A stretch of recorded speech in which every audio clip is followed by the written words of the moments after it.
Yo, what's going on, guys? This is Dylan from Rotoseason.com, and in this video I'm going to be going over the two-game NFL preseason slate we have for August 12th. I'm going to be going team by team, player by player, talking about guys I like, guys I don't like, and giving my overall opinion on the slate. Real quick before I get into that, a few things I want to mention is one, I do ask that you like the video. That really does help me out a lot with YouTube rankings. And also, there's going to be a lot of NFL content coming on this channel throughout the season. Throughout the preseason, we're covering every slate. We're covering every Sunday main slate throughout the regular season, as well as every primetime showdown slate throughout the regular season. So go ahead and drop a subscription if you are interested in that content throughout the season, so you don't miss out on any of that.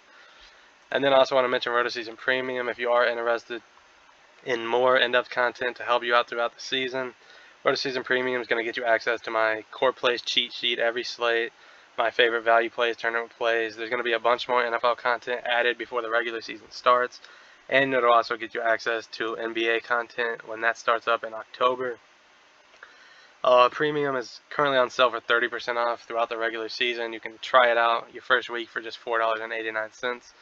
So if you are interested in that, rotoseason.com/premium. I do genuinely appreciate every single person who gives it a shot.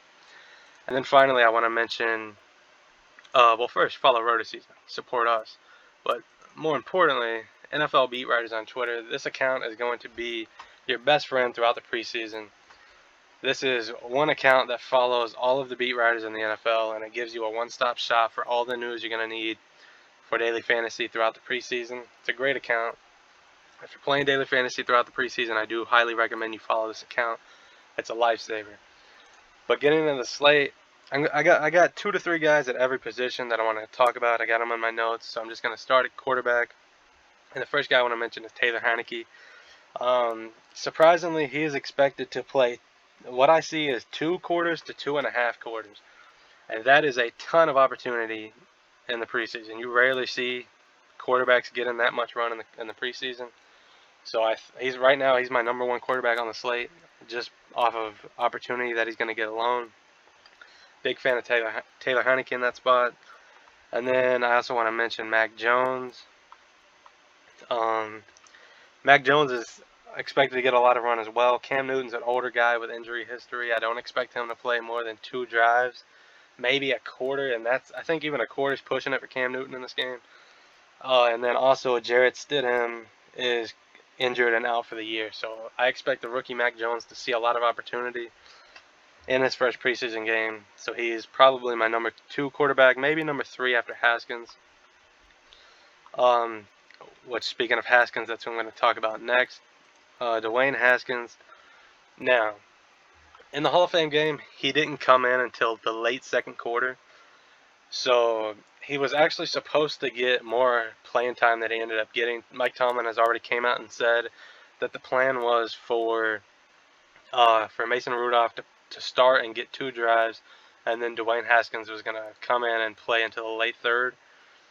But because of that fumble that Mason Rudolph had on the turnover on the handoff to the wide receiver, Mike Tomlin decided to give Mason Rudolph another drive, and that resulted in Dwayne Haskins not coming in until the late second quarter. He only had like 1 drive in the first half, and that cut his playing time quite a bit.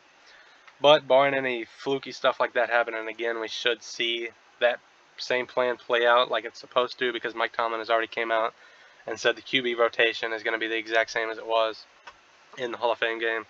So Dwayne Haskins should once again be the quarterback that gets the most playing time for Pittsburgh, and I do like him a lot in this spot. Moving on to running back. Staying with the Steelers, I want to talk about Naji Harris. Now, Mike Tomlin has come out and said that he's not going to hold Naji Harris back at all in this game. And based off of the playing time that Naji got in the first game, in the Hall of Fame game, and now Tomlin coming out and saying this tells me that Naji Harris is going to play at least a half.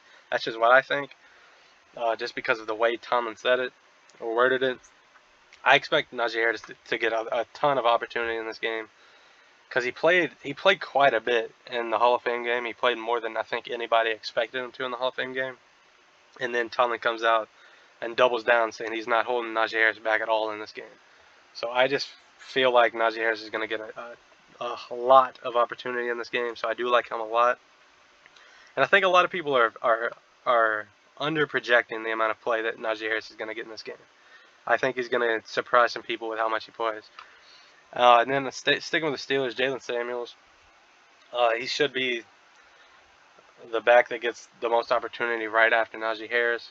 In that first game, in the Hall of Fame game, he had 11 carries, and then he also ran 8 routes. So he played more than just about anybody. I think he played more than Naji Harris as well, got more opportunity. And once Naji goes off the field, I think it's going to be the Jalen Samuels show again. I don't think Benny Snell is going to play because he's still been injured in practice, and I think Anthony McFarland is also, or maybe it's Kalen Ballage that's also been injured in practice. So I think it's going to go down to Jalen Samuels getting a lot of opportunity after Naji goes out of the game. And then lastly, at running back, I want to talk about J.J. Taylor of the Patriots. He's expected to see a lot of playing time in this game. Let me see in my notes right quick. So Patriots beat writer Mike Reese said on Twitter that there, quote, could be a heavy dose of J.J. Taylor in the second half. So we're expecting to see J.J. Taylor get a lot of opportunity in this game. He has 3 career games where he had more than 1 carry.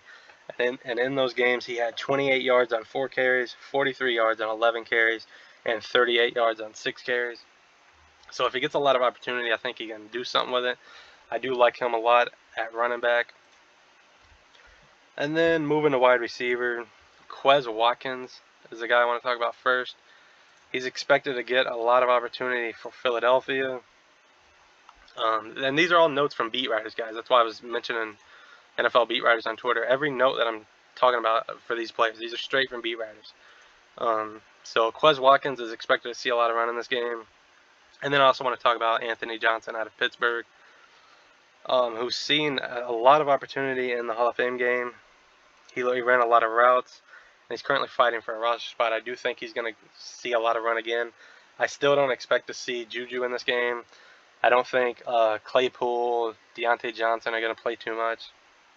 So I think maybe after the first quarter, it's going to be a lot of Anthony Johnson. Once again, I think it'll be a good play with all the opportunities he's going to see. And then staying with Pittsburgh, still moving on to tight end, Pat Freiermuth. Tomlin has already come out and said Freiermuth is going to get a lot of run in this game. He's a rookie tight end. To me, he's the best tight end on the slate. It's kind of tough to find tight ends in preseason. There's not a lot of options. So I would say Freiermuth is probably my favorite tight end on the slate. And then I also want to talk about Tyree Jackson, who was also reported to get a lot of run in this game for the Philadelphia Eagles. And again, guys, all of these notes are straight from beat writers, so follow this account. That's all I got. 2 tight ends, 2 wide receivers, 3 running backs, and 3 quarterbacks. That's who I like on this slate. Those are the people that stand out the most to me. Once again, if you are interested in more in-depth content throughout the season, Roto Season Premium, a lot of NFL content, even more coming before the season starts.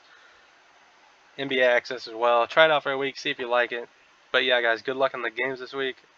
And I'll be back tomorrow for the second slate of 4 this week for preseason week 1 with another breakdown video.